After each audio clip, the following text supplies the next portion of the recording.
Let's dissect the North's first missile launch of the new year as well as in 2 months.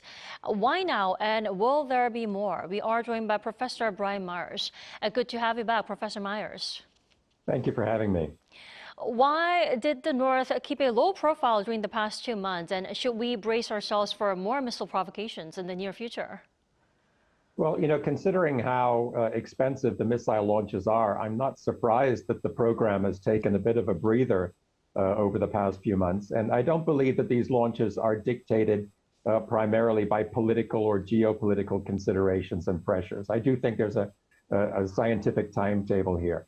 Having said that, though, I think Trump's election victory may have played some role in getting Kim to hold back on launches for a while, because let's face it, whatever American headlines, whatever American attention his nuclear program gets during this transition from Biden to Trump is going to be wasted.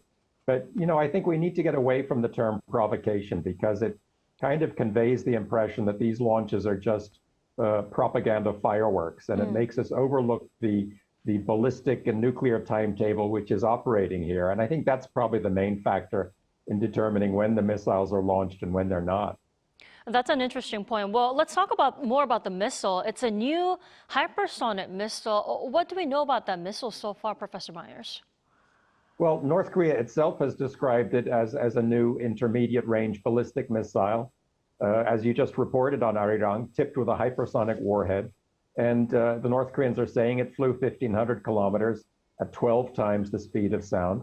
Now, the South Korean military says it didn't fly quite that far, and it's unclear quite how new the weapon is, because North Korea did launch some hypersonic weapons in the first half of last year.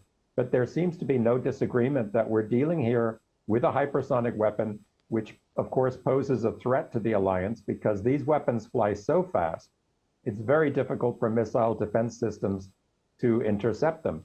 And whether it flew 1,500 or only 1,100 kilometers, it still seems likely to be able to strike U.S. military bases in Guam. So again, Kim Jong-un is making clear to the Americans that sanctions are not working.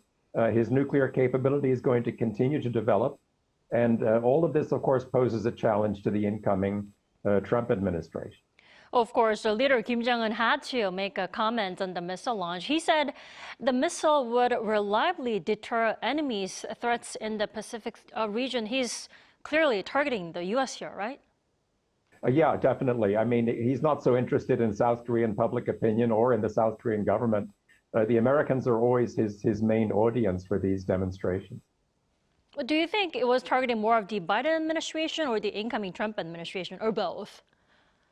The Biden administration really doesn't have that much to say here because it's on the way out, and Kim Jong-un is well aware of that.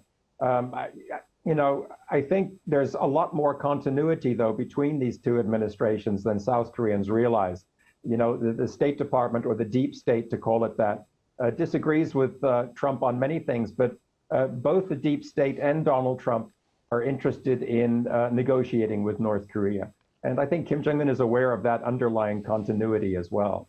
Well, some experts are also saying that the North was testing South Korea's, readiness and defense posture, considering all the political instabilities here in the country. What's your take on it? I don't think so. I think North Korea realizes that this is the wrong time to test South Korea in that way.